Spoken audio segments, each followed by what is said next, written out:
Durante os últimos domingos, nós temos, como igreja, estudado a respeito da salvação. Aquela obra que, conforme a música, é difícil entender.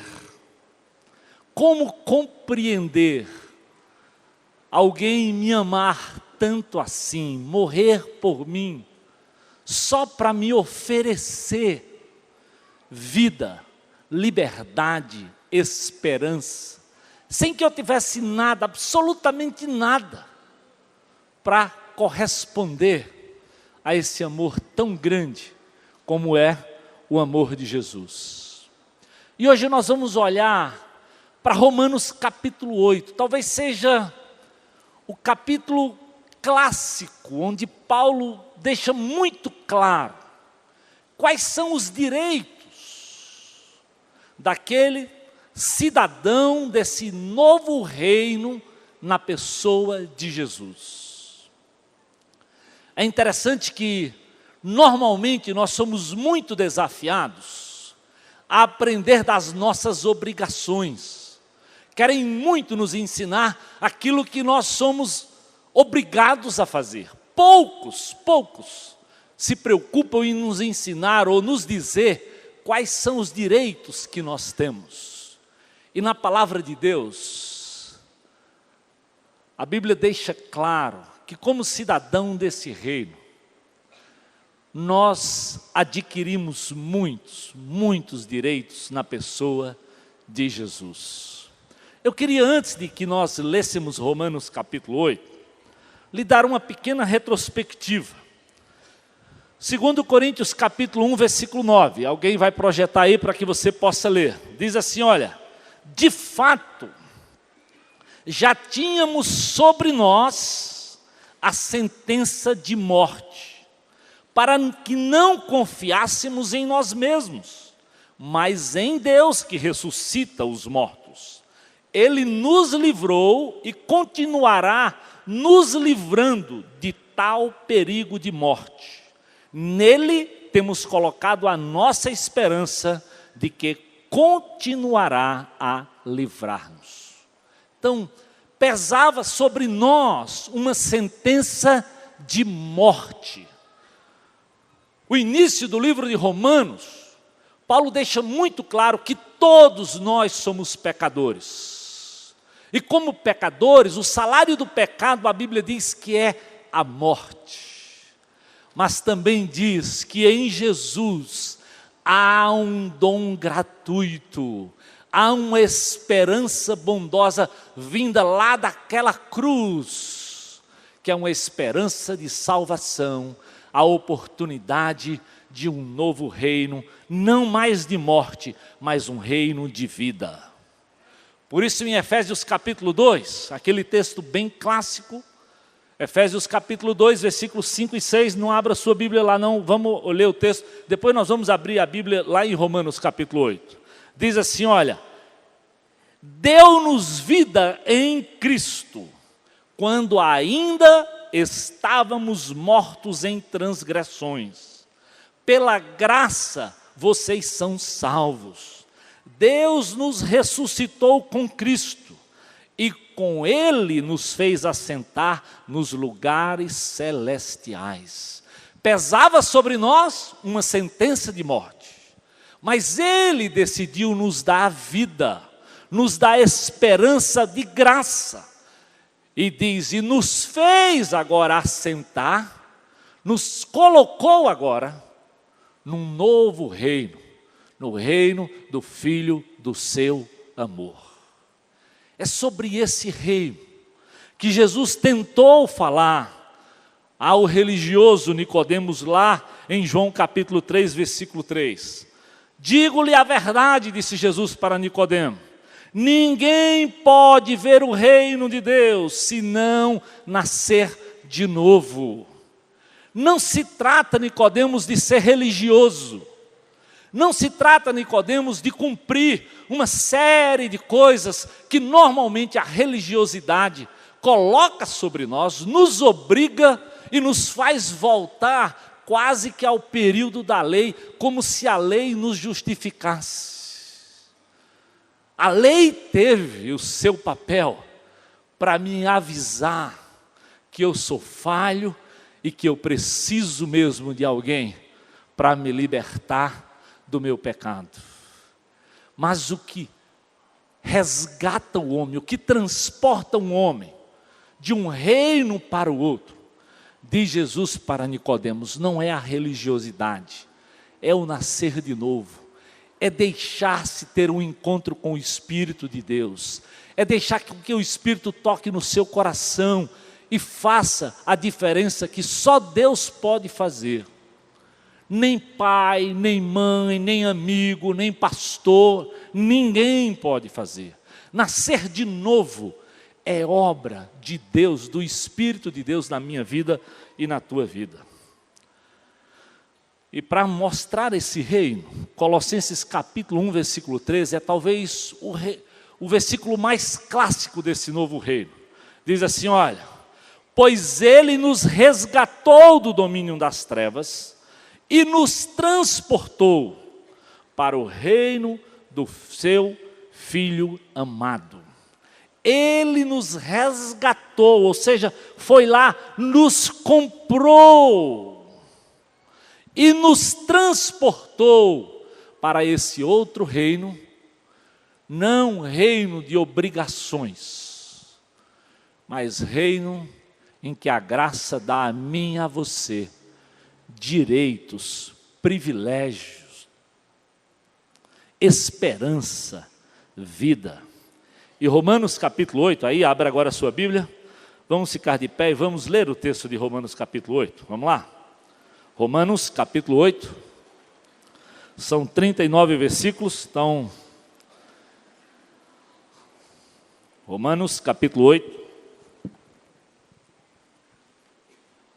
a palavra de Deus diz assim, olha, portanto, agora já não há condenação para os que estão em Cristo Jesus. Porque, por meio de Cristo Jesus, a lei do Espírito de vida me libertou da lei do pecado e da morte. Porque aquilo que a lei fora incapaz de fazer, por estar enfraquecida pela carne, Deus o fez, enviando o seu próprio Filho, a semelhança do homem pecador, como oferta pelo pecado. E assim, condenou o pecado na carne, a fim de que as justas exigências da lei fossem plenamente satisfeitas em nós, que não vivemos mais segundo a carne, mas segundo o Espírito. Quem vive segundo a carne tem a mente voltada para o que a carne deseja. Mas quem vive de acordo com o Espírito tem a mente voltada para o que o Espírito deseja. A mentalidade da carne é morte, mas a mentalidade do Espírito é vida e paz. A mentalidade da carne é inimiga de Deus, porque não se submete à lei de Deus, nem pode fazê-lo. Quem é dominado pela carne não pode agradar a Deus. Entretanto, vocês não estão sobre o domínio da carne, mas do Espírito, se de fato o Espírito de Deus habita em vocês. E se alguém não tem o Espírito de Cristo, não pertence a Cristo. Mas se Cristo está em vocês, o corpo está morto por causa do pecado, mas o Espírito está vivo por causa da justiça.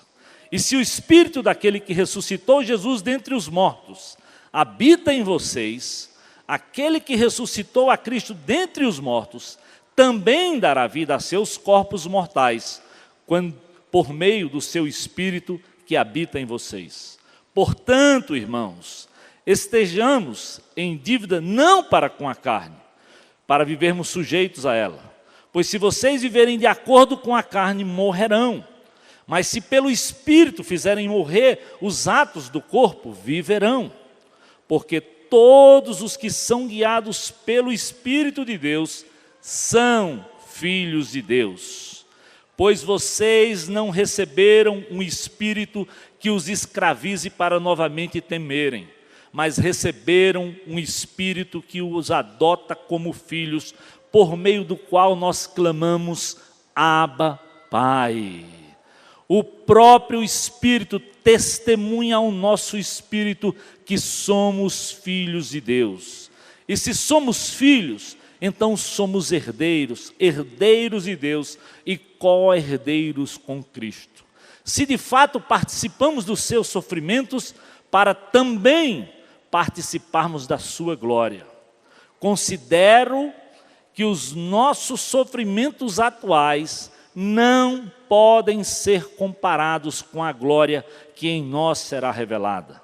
A natureza criada aguarda com grande expectativa que os filhos de Deus sejam revelados, pois ela foi submetida à inutilidade, não pela sua própria escolha, mas por causa da vontade daquele que a sujeitou, na esperança de que a própria natureza criada será libertada da escravidão, da decadência em que se encontra, recebendo a gloriosa liberdade dos filhos de Deus.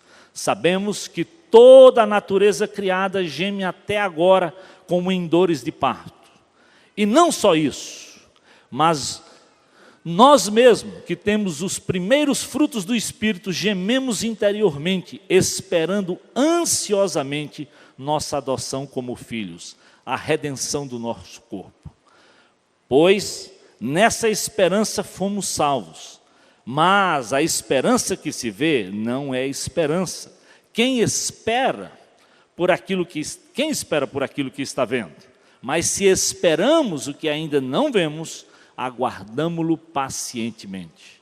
Da mesma forma, o Espírito nos ajuda em nossa fraqueza, pois não sabemos como orar, mas o Espírito intercede por nós com gemidos inexprimíveis.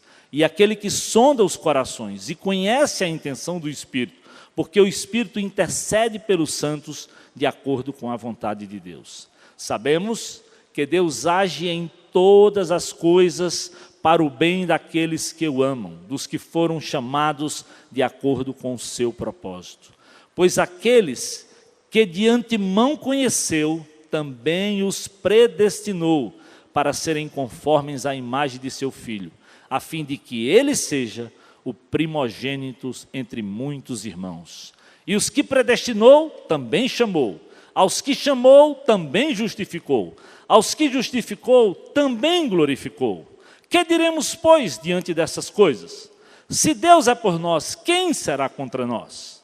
Aquele que não poupou seu próprio Filho, mas o entregou por todos nós, como não nos dará juntamente com ele de graça todas as coisas? Quem fará alguma acusação contra os escolhidos de Deus, se é Deus quem os justifica? Quem os condenará? Foi Cristo Jesus que morreu, e mais, que ressuscitou e está à direita de Deus, e também intercede por nós. Quem nos separará do amor de Cristo? Será tribulação, angústia, perseguição, fome, nudez, ou perigo, ou espada? Como está escrito, por amor de ti enfrentamos a morte todos os dias. Somos considerados como ovelhas destinadas ao matadouro. Mas em todas estas coisas somos mais que vencedores por meio daquele que nos amou. Pois estou convencido de que nem morte, nem vida, nem anjos, nem demônios, nem o presente, nem o futuro, nem quaisquer poderes, nem altura, nem profundidade, nem qualquer outra coisa na criação será capaz de nos separar do amor de Deus que está em Cristo Jesus, nosso Senhor. Amém. Aleluia. Podemos assentar. Amém. A Ele, só a Ele, a glória por aquilo que Ele fez. Então, como nós já vimos, das obrigações, somos desafiados e muito ensinados. O que temos que recolher como impostos, sejam municipais, estaduais, federais, isso há muito ensino. Sobre como nos devemos portar nas diversas situações, muitos querem nos ensinar e exigir o nosso comportamento. A coisa é tão forte que até mesmo no meio, ou seja, na igreja de uma forma geral, há uma tendência muito forte em muito mais dizer dos nossos deveres do que dos nossos privilégios. Somos tão acostumados com essa coisa de quanto cobrados somos, que ficamos mais interessados em cobrar a quem seja capaz de estudar esse livro, que fala da graça, que fala do amor, que fala do perdão, que fala da esperança, apenas para tratar, para cobrar dos outros, para ficar na posição quase que de guardião da fé, como se precisasse alguém guardar isso. Quando a Bíblia diz que isso é tarefa do Espírito na minha vida e na tua vida, porque é Ele que nos ensina. É só o Espírito de Deus que é capaz de lhe convencer e de me convencer do pecado, da justiça e do juízo de Deus. Então, quando a palavra de Deus nos fala de Romanos capítulo 8, é para dizer para você que há um reino de vida, de esperança, de amor na pessoa do Senhor Jesus Cristo. Nós já fomos libertos da condenação pela justiça do que o Senhor fez. Nós já fomos libertos da escravidão pelo que o Espírito de Deus tem feito no meu coração e no teu coração. Nós fomos libertos da frustração porque hoje nós temos uma esperança de glória que vai além dessa terra. É o que Paulo está tentando nos dizer. Amados, isso não se trata de uma mensagem positiva ou de autoajuda, não.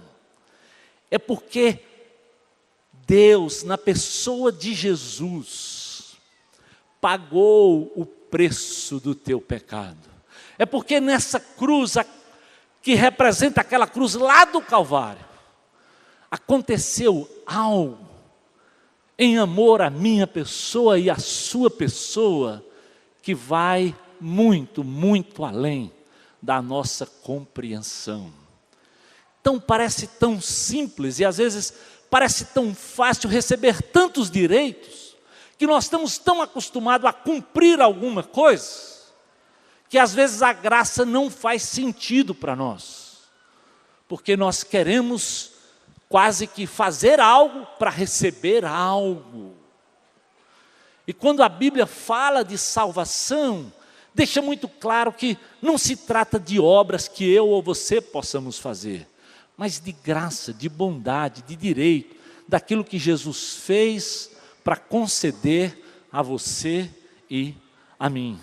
Então, Romanos capítulo 8 começa exatamente fazendo essa declaração tremenda. Portanto, ou seja, agora, prestem bem atenção, povo de Deus, agora não há mais condenação para os que estão em Cristo Jesus. A Bíblia não está dizendo com isso que eu e você não somos pecadores, não. A Bíblia não está dizendo que eu e você não erramos. Não é isso não. O que a Bíblia está dizendo é que em Jesus Cristo, até os crentes de Corinto, que todos reconhecem como a igreja talvez mais problemática do Novo Testamento, são chamados, na abertura de Paulo àquela igreja, aos santos que estão em Corinto. Porque a obra não é dos crentes de Corinto. A obra é do que Jesus fez por eles, é do que Jesus fez por mim, é do que Jesus fez por você. Por isso não há condenação, porque Jesus pagou o preço, porque Jesus morreu no teu lugar, porque Jesus morreu no meu lugar. Se você olhar para Romanos capítulo 7, versículos aí 8 e 9, ele diz assim, olha, mas o pecado, aproveitando a oportunidade dada pelo mandamento, produziu em mim todo tipo de desejo de cobiça, pois sem lei o pecado está morto. Antes eu vivia sem a lei, mas quando o mandamento veio, o pecado reviveu e eu morri. Paulo diz, eu sei, antes nós vivíamos sem lei, e quando a lei veio, muitos pensaram que ela veio para justificar. Não. Paulo diz, ela veio para nos avisar que nós temos errado, que nós estamos longe de Deus, mas que havia uma esperança que Deus planejou e preparou na pessoa de Jesus. Por isso, nem Abraão foi justificado pela lei, e sim pela fé. Por isso, não acredite que é através do legalismo, através de uma série de regras, através de uma série de coisas que eu e você possamos fazer. Por isso nós cantamos, não há nada que você possa fazer, que eu possa fazer, que me aproxime ou que me distancie da graça, ou seja, que eu seja mais ou menos amados por Deus. A Bíblia já diz que Deus amou o mundo inteiro. Ele tem interesse na sua vida, mesmo estando como você está. É claro que Ele não quer que você viva, talvez como você tem vivido longe dEle. Mas Ele lhe ama, independentemente de onde você está, porque Ele já morreu por você, Ele já morreu por mim. Por isso não há mais condenação, meu amado, na pessoa de Jesus Cristo. Há uma esperança. Por isso, quando a Bíblia fala em Gálatas capítulo 5, sobre a lei do Espírito, ela diz, olha, o que é fruto do Espírito? O que é a ação do Espírito na minha vida? O que é que o Espírito produz? Amor, alegria, bondade, mansidão, domínio próprio. Ele diz, contra essas coisas nem precisa de lei. Então, nesse reino de Jesus, nós somos desafiados a viver no Espírito, a sermos cheios, sim, do Espírito de Deus, que aí vai produzir em nós, no meu coração, no teu coração, algo que não é próprio da minha carne e da tua carne, que eu e você somos muito egoístas. A lei foi incapaz, querido, de me aproximar de Deus. O homem por si só é incapaz. A vida justa que nós vivemos só é possível no poder do Espírito. Por isso, dizemos não ao legalismo, à lei apenas que busca cumprir e não viver a beleza do Espírito. Há um versículo tremendo em Filipenses capítulo 2, versículo 13, quando Paulo diz assim, é Deus quem opera em vós o querer e o realizar. Preste atenção, Filipenses 2,13, é Deus que opera em vós, em mim e em você, o querer e o realizar. Porque é o Espírito que convence o homem que é pecador. É o Espírito que me convence que vai haver um julgamento. É o Espírito que me convence que há um Deus que me amou. Por isso Ele veio exatamente para ser testemunha, para me fazer compreender, para lhe fazer entender que nesse reino há uma esperança de um perdão absoluto na pessoa de Jesus. Liberto sim. Ele diz, então Ele nos libertou, versículo 2 de Romanos 8. Por Ele nós fomos libertos da lei do pecado e da morte. Aquilo que a lei fora incapaz de fazer, por estar enfraquecida na carne, Deus o fez, enviando o seu Filho. Então o Espírito está lhe ensinando, que aquilo que eu e você somos incapazes, o Espírito fez por mim e por você. Então, esse reino não é um reino que eu conquistei, que você conquistou. Esse é um reino que o Senhor estabeleceu e me oferece, e lhe oferece de graça. Essa é a beleza do reino de Jesus. Fomos libertos sim da escravidão do pecado. Olha o versículo 5 em diante, ele diz assim, Quem vive segundo a carne tem a mente voltada para as coisas da carne, mas quem vive de acordo com o Espírito tem a mente voltada para as coisas do Espírito. Então, qual é a diferença dos que têm o Espírito dos que não têm o Espírito? Sem o Espírito nós vivemos na carne. Quando nós recebemos o Espírito, Deus nos faz compreender aquilo que Ele tem na palavra, Deus nos faz compreender a obra de Jesus, Deus nos faz deslumbrar com esse tremendo amor, que mesmo eu não entendendo, eu sei que eu fui amado na pessoa de Jesus. É isso que Paulo está tentando dizer para nós. Nós estamos livres dessa escravidão da carne.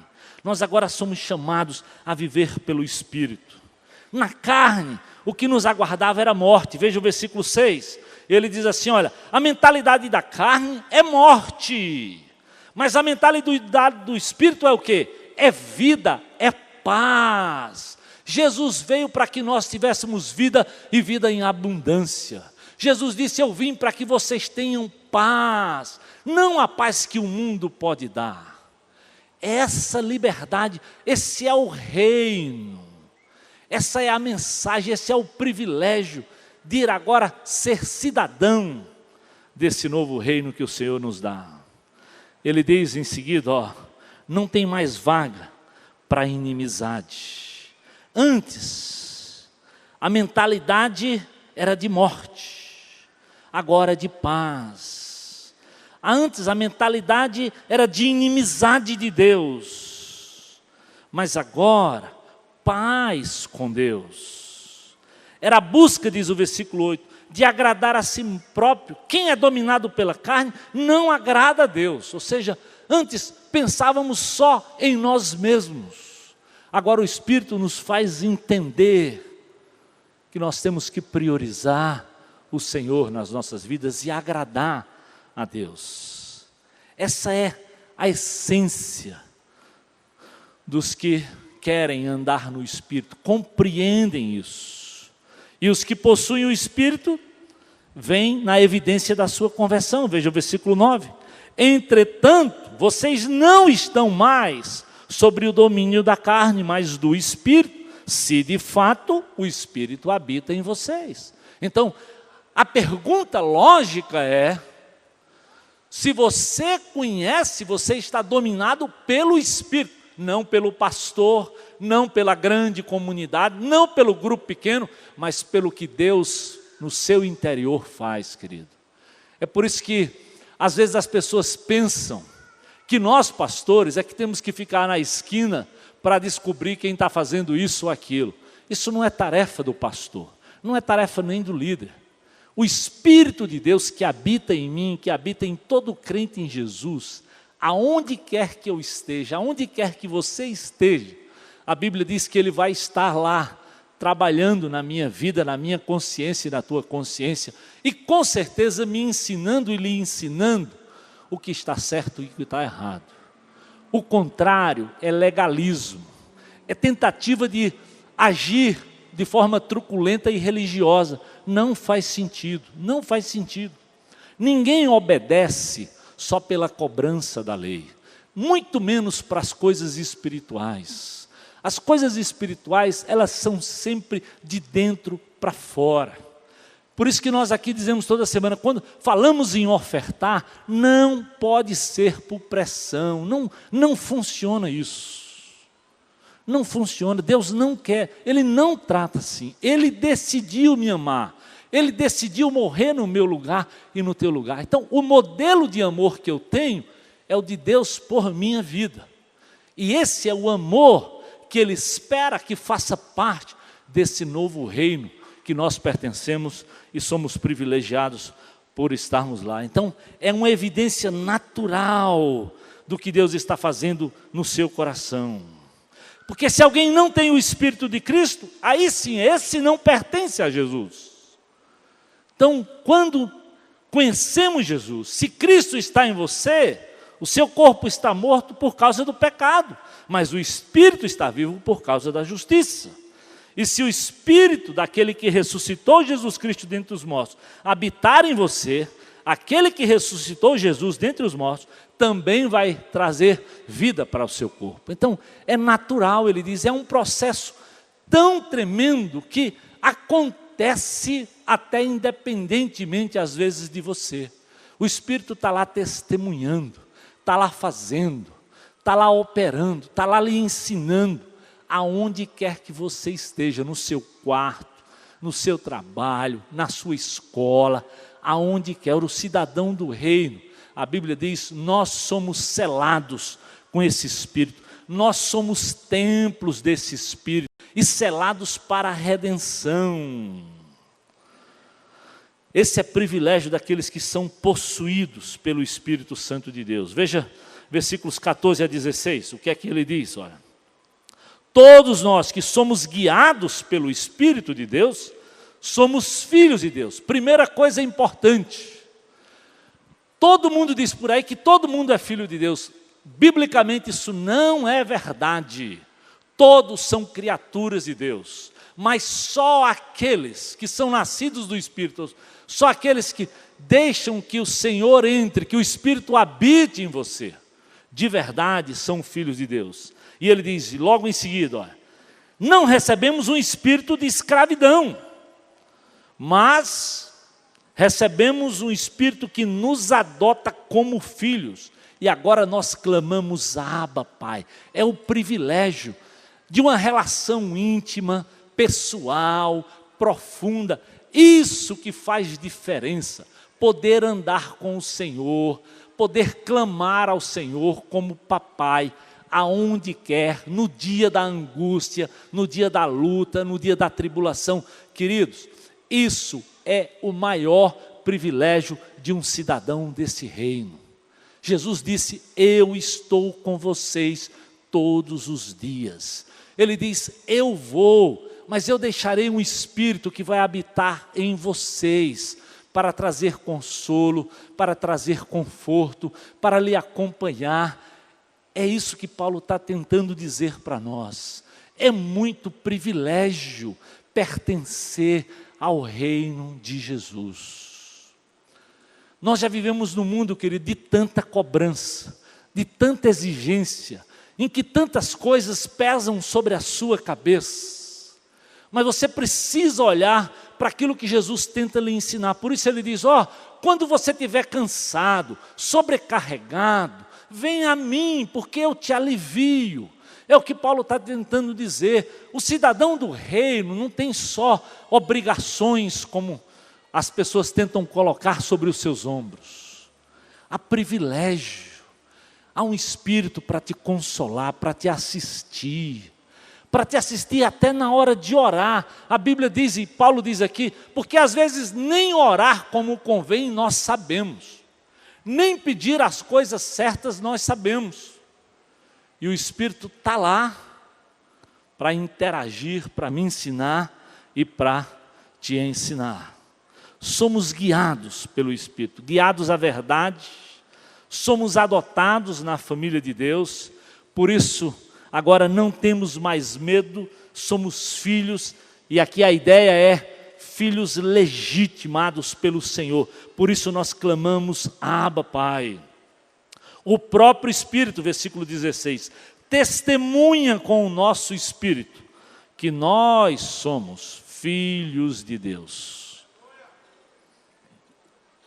Querido, quando eu leio esse versículo, eu lembro dos meus primeiros dias que eu aceitei Jesus.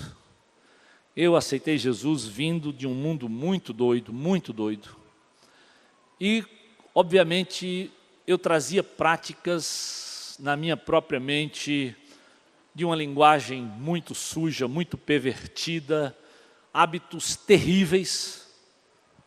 E quantas vezes o diabo tentava me colocar em dúvida se realmente eu tinha aceitado ou eu não tinha aceitado Jesus, se eu tinha nascido novo ou não tinha nascido novo. E quantas vezes era como se o Espírito viesse e me lembrasse disso. Era o Espírito testificando com o meu espírito, quantas coisas Deus já tinha feito, quantas vitórias Deus já tinha me dado, e como a caminhada era longa, mas que o Senhor ia fazendo, como diz o celebrando, um passo, um dia de cada vez, de cada vez. Por isso, é vibrar, é se contentar um dia, ou seja, só por hoje.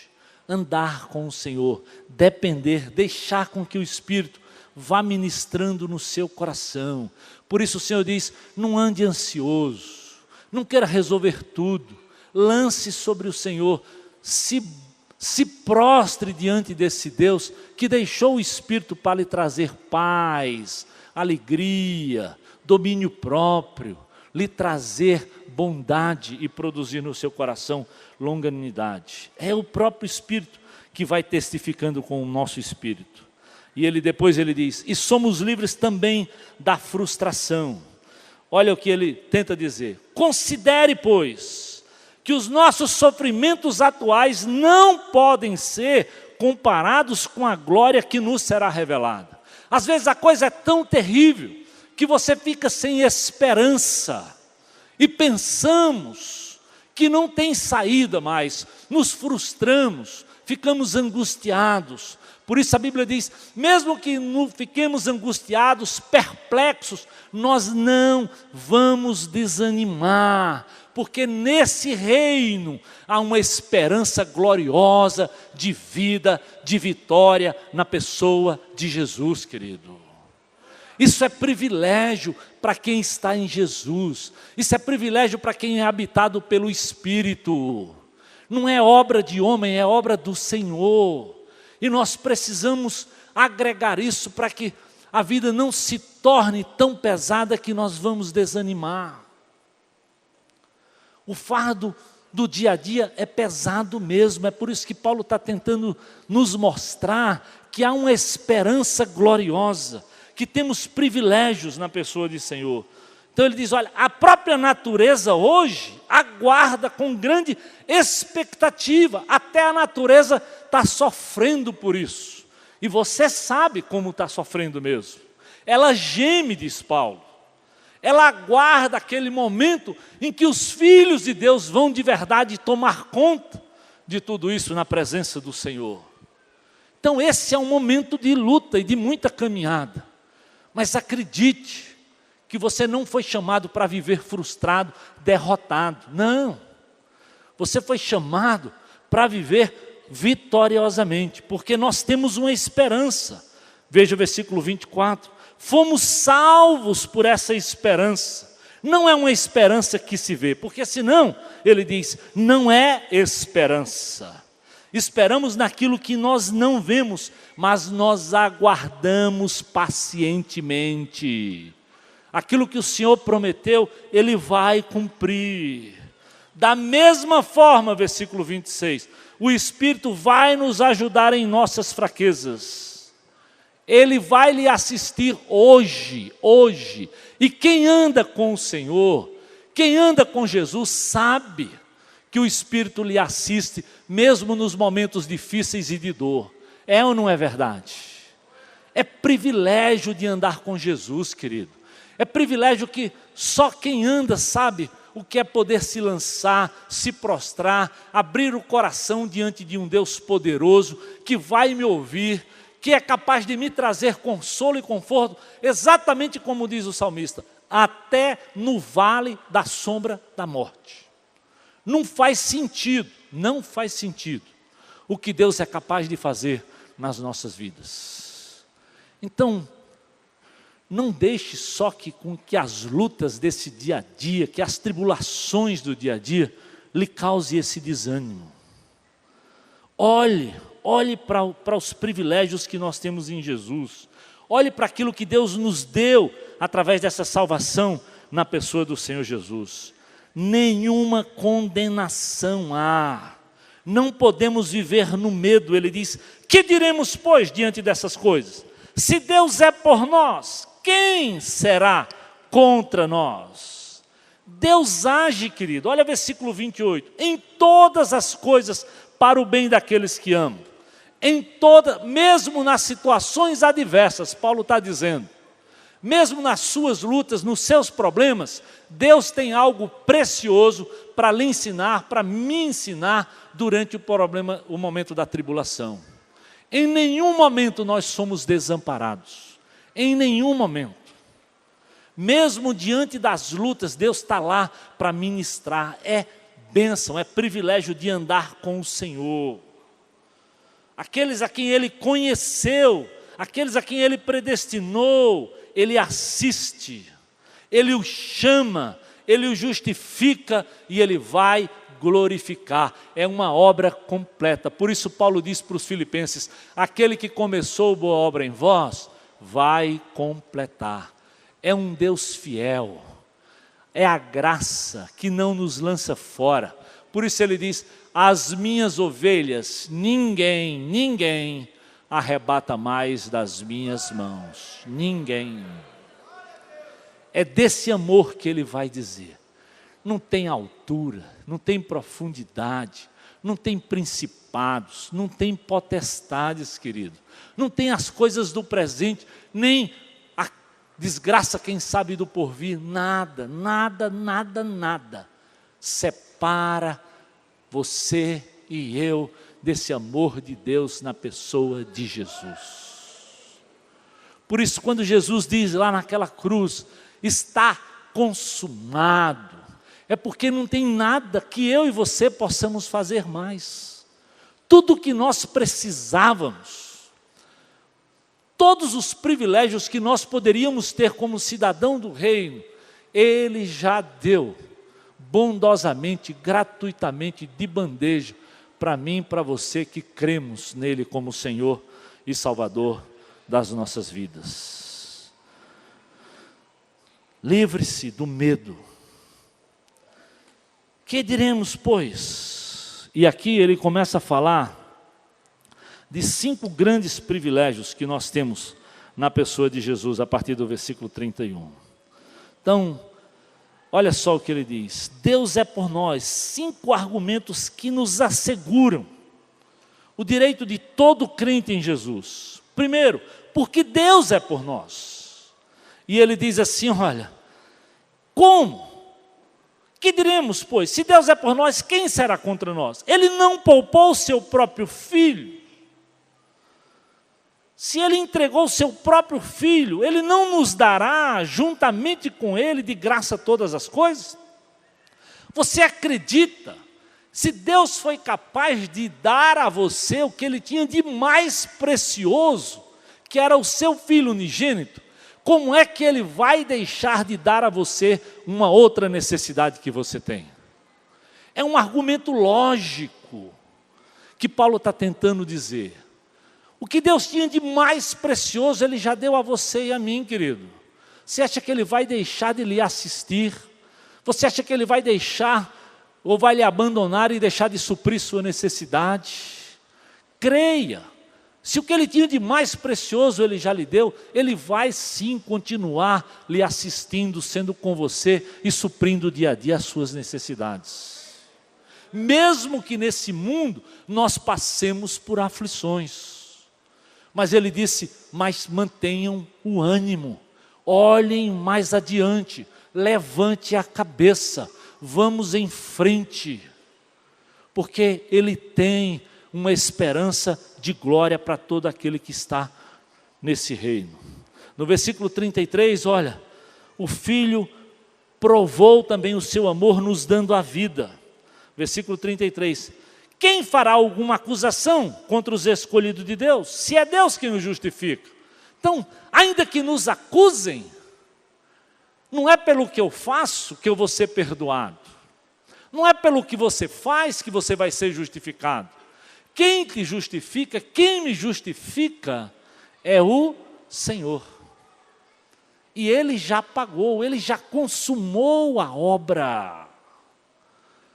Não tem dúvida. Por isso, imaginar que alguém em Jesus pode perder a salvação é uma coisa sem lógica. Assim, um dia somos filhos, outro dia não somos, isso não faz sentido nem na nossa humanidade, imagina diante de Deus. Ele já me justificou, Ele já lhe justificou. Ele é capaz de interceder por nós, como nós dissemos, o Espírito nos ajuda nas nossas fraquezas.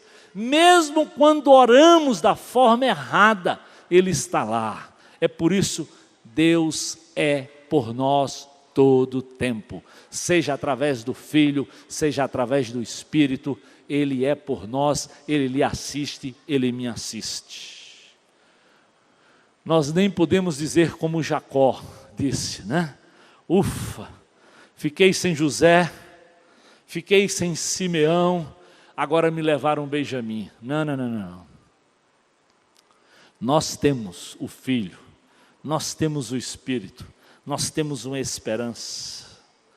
Jeremias 29:11 diz: eu é que sei os pensamentos que tenho a vosso respeito, pensamentos de paz, não de mal, para vos dar o que vocês desejam. Esse é o amor de Deus. Ele tem pensamentos a meu respeito e a seu respeito, de paz, de esperança. É uma pena que às vezes nós não nos lançamos sobre esse amor. É uma pena que às vezes o nosso medo pelo nosso pecado, nós nos acovardamos e somos fracos e nos tornamos muito frágeis, quando nós precisávamos muito mais depender e nos lançar nas mãos do Senhor. Então, Deus é por nós, Cristo morreu por nós, é o que Ele está tentando dizer, é essa outra verdade, isso já é um fato consumado. Ele não poupou o seu próprio Filho, nele nós já fomos justificados. Quem fará alguma coisa contra os escolhidos de Deus? Diz o versículo 33. Deus é quem os justifica. Não tem mais acusação que cole, porque Jesus já pagou. Não tem sentido pagar o mesmo problema duas vezes. E no versículo 34 ele diz: e quem lhe condenará? Quem nos condenará? Se Cristo Jesus já morreu e ressuscitou, está à direita de Deus e intercede por nós. É incrível como Deus pensou em você e em mim de forma completa. Ele deixa aqui o Espírito para lhe assistir e para me assistir, e diz: eu vou lá para estar à direita do Pai, para interceder também por você. Ele cuida de você, Ele cuida de mim, na terra e lá diante do Pai. Eu acho que você não consegue, eu não consigo compreender tanto amor, tanto privilégio, tanta assistência.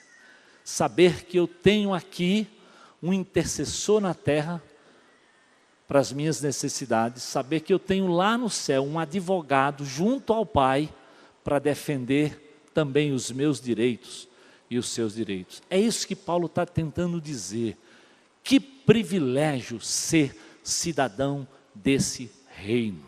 Que privilégio ser alvo desse amor. Por isso ele conclui no versículo 35, quem vai nos separar desse amor de Cristo? Será que é a tribulação, os nossos problemas, as nossas ansiedades, as nossas angústias? Será que será a perseguição, a fome, a nudez, o perigo, a espada? Será que essas coisas vão nos separar do amor de Deus? O amor dele nos consola, querido, até na morte. Em todas as coisas, ele diz, nós somos mais do que vencedores por aquele que nos amou. A Ele a glória, a Ele, só a Ele. Só ao Senhor, pode aplaudir o Senhor, é verdade. Ele é capaz de me assistir, de te assistir, no meio da perseguição, da fome, na nudez, em todas as coisas.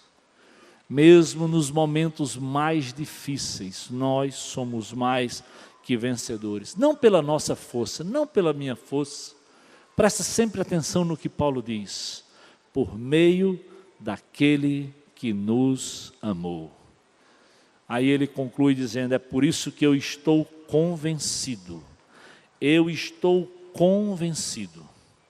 de que nem morte, nem vida, nem anjos, nem demônios, nem as coisas do presente, nem as do futuro, nem qualquer outro poder, seja altura, seja profundidade, qualquer outra coisa, querido, pode nos separar desse amor de Deus que está em Cristo Jesus, nosso Senhor. Nada nos separará do amor de Deus. É muito privilégio, é muita segurança pertencer a esse reino e ser amado por esse Deus. Eu não sei, amado, talvez as suas lutas, os seus problemas, e talvez você está até aqui hoje exatamente desanimado, frustrado, sem esperança.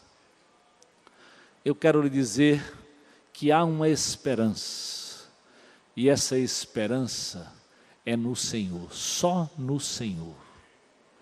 Não tem outro lugar que nós possamos olhar para mantermos vivo a nossa esperança, senão nesse amor de Deus que está na pessoa do Senhor Jesus.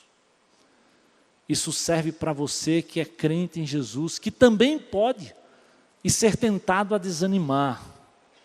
Por isso Jesus diz: quando você estiver cansado, quando você estiver sobrecarregado, lembre-se dos privilégios que você tem desse amor do Senhor, que não lhe desampara, que não abre mão de você, mesmo nos perigos, mesmo diante da espada, mesmo diante das problemáticas e das pressões naturais dessa vida e dessa terra. E eu sei que todos nós passamos por essas pressões. Lance sobre o Senhor, tire proveito de ser amado por esse Deus, de pertencer a esse reino. E se você não conhece esse Jesus, para ser cidadão desse reino, é crer nele de todo o teu coração, que a Bíblia diz: você vai nascer de novo e vai receber também de graça aquilo que ele fez lá na cruz por você. Vamos curvar nossas cabeças e vamos orar. Senhor Jesus, eu quero te louvar pelos privilégios que nós temos como cidadãos desse reino, Senhor. Eu quero te louvar por esse amor que nos leva como vencedores por meio daquele que nos amou. Por esse amor que nem morte, nem vida, nem principados nos separa mais de ti, Senhor. Oh Deus, eu sei que o Senhor conhece o coração do teu povo e dos teus servos. E talvez muitos hoje estão aqui, mesmo sendo servos, mesmo sendo cidadãos do reino, talvez não temos tomado posse, não temos lançado sobre o Senhor, não temos nos prostrado diante do Senhor para recebermos essa ministração, esse consolo e esse conforto. Que o teu Espírito hoje visite o teu povo, trazendo consolo, conforto, ânimo. Levanta a cabeça, Senhor. Faz-nos olhar não para as frustrações do nosso dia a dia, mas para a esperança de glória que temos na pessoa de Jesus. Faz-nos olhar para o alto, de onde vem esperança, de onde nos vem socorro. O nosso socorro vem do Senhor. Por isso ministra, Senhor, visita o coração do teu povo hoje e traz através do Espírito consolo e conforto com essas verdades, com esses privilégios. Oh Deus, e talvez haja no nosso meio alguém que ainda não encontrou esse Jesus, que ainda não nasceu de novo, que ainda não o confessou como Senhor e Salvador. Oh Deus, mas que hoje o teu Espírito tenha trazido a esses corações entendimento da necessidade de dizer: eu não posso pagar, mas Jesus já pagou, já fez no meu lugar. E se hoje você quer se entregar a esse Jesus, se você diz: hoje é o meu dia, pastor, eu sei, eu tenho ouvido, eu sei que eu preciso me lançar sobre o Senhor. Aí onde você está, diga: eu quero aceitar Jesus. Levanta a sua mão, eu quero orar por você. Alguém no nosso meio aí hoje dizendo: eu quero, é o meu dia, pastor. Aleluia, glória a Deus, louvado seja o Senhor. Alguém mais? Aí onde você está, levanta bem alto, para a gente lhe dar um abraço, você que está perto. Amém, glória a Deus, louvado seja o Senhor. Um abraço. A mais alguém? Aí onde você está, hoje é dia de nascer de novo. Aleluia, estou lhe vendo lá atrás. Glória a Deus, Senhor. Amém, amém. É sua oportunidade hoje de receber desse amor que é oferecido a você. Há mais alguém? Levanta a mão aí, para a gente lhe abraçar, dar um abraço, dizer: vinde. É Jesus que lhe convida, é Ele que quer lhe dar desse amor. E hoje é sua oportunidade, não perca essa oportunidade. Se você quer, tome essa decisão. Eu sei que às vezes pesa levantar essa mão, mas você está entregando a sua vida àquele que já se entregou por você. Há mais alguém? Levanta a sua mão aí com coragem e diga: hoje é o meu dia, pastor, eu também quero entregar minha vida a Jesus. Amém? Amém, glória a Deus. Louvado seja o Senhor. Aleluia, louvado seja o nome do Senhor. Amém, amém. Vamos ficar de pé e vamos celebrar essa vitória, a graça, a salvação de Jesus, o privilégio de sermos cidadão desse reino.